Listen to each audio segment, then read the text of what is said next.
If in the fasting you speak the bad words, you fight with the people, or you do the bad conduct or bad attitude or the bad character, then Prophet Muhammad ﷺ said, Allah is not in need of your fasting. So fasting is a character building. You are going to have a best of the character in the month of the fasting, then you are going to follow that rest of the year, the same character.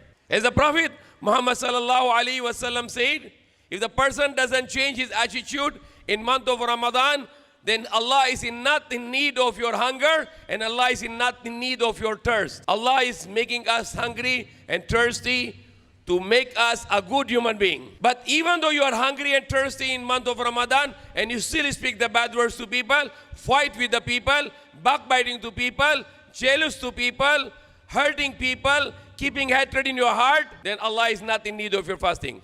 That's what the Prophet Muhammad ﷺ said. Kung may tao na hindi na binago yung sa buwan ng Ramadan, masama din ugali niya. Sabi ni Prophet Muhammad ﷺ na kung hindi binago na yung tao, hindi kailangan Allah ng gutom ninyo at hindi kailangan Allah ng uhaw ninyo. Allah is not in need of our thirst. Allah is not in need of our hunger. Why Allah wants us to fast? To repair us spiritually and physically.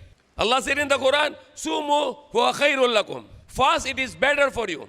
It is good for you. It is beneficial for you, physically and spiritually. Prophet Muhammad said, Sumu wa tusuhu. Fast and be good health. Even the Prophet Muhammad mentioned about this medical factor of the fasting, that fasting can give you a good health.